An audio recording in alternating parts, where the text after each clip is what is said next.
Ano nga ba ang colon cleansing? Hi, ako si Dr. Paulo, isang board-certified gastroenterologist at ngayong araw, pag-uusapan natin ang colon cleansing. Ang ating katawan ay may built-in naman na kayang mag-detoxify or maglabas ng mga toxin sa ating katawan. Dalawang paraan ito.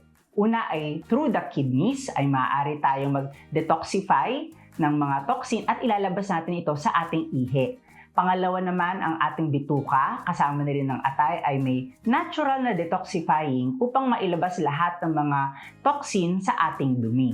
Ngayon, kung sakali man na tayo ay magkaroon ng mga toxin o kaya mga bacteria na nag-e-exceed or hindi talaga normal at nagdadala ng sakit, ito ay ilalabas ng ating katawan. Kaya nga kung tayo ay nagkaroon ng infeksyon sa bituka, maaari tayo ay magtae kasi ito ay paraan ng ating katawan para ilabas ang mga toxin. So, in general, may dalawang uri ng colon cleansing. Una is yung sinasabi nating colon cleansing or bowel preparation na ibinibigay ng mga doktor or ng mga clinic upang tayo ay paghandaan para sa mga diagnostic procedures. Nagbibigay kami ng maraming laxative or pampadumi na pwedeng iinumin natin. Tapos, ginagawa ito the day before or on the day of the diagnostic procedure tulad ng mga CT scan, MRI at colonoscopy. Pangalawa naman, ito naman yung mga nakikita natin sa social media na tinatawag nilang detoxifying na colon cleansing kung saan nagbibigay sila ng mga formula na pinapadaan through the anus para ilabas lahat ng mga toxin. So, yung usual na binibigay namin mga doctor at mga clinic, ito ay binibigay upang for preparation lamang for diagnostic procedures tulad ng CT scan, MRI at colonoscopy. Ang mga nakikita naman natin na commercial, nakikita natin sa social media at commercially na ginagawa nila, sinasabi nila na ito daw ay nakakapag-detoxify daw.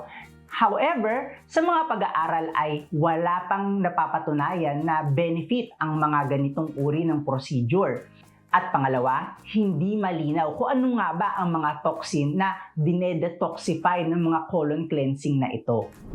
Yung bowel preparation na ginagawa natin bago mag-CT scan, MRI at colonoscopy, ginagawa namin ito is kung may sinususpecha kaming mga bukol o kaya naman ay mga sakit sa loob ng bituka. For example, nag-rule out kami ng colon cancer at gusto naming makolonoscopy ang pasyente, kailangan nating gawin yung bowel preparation para kapag isinilip at pinasok namin yung camera papunta sa bituka ay hindi puro dumi ang aming makita.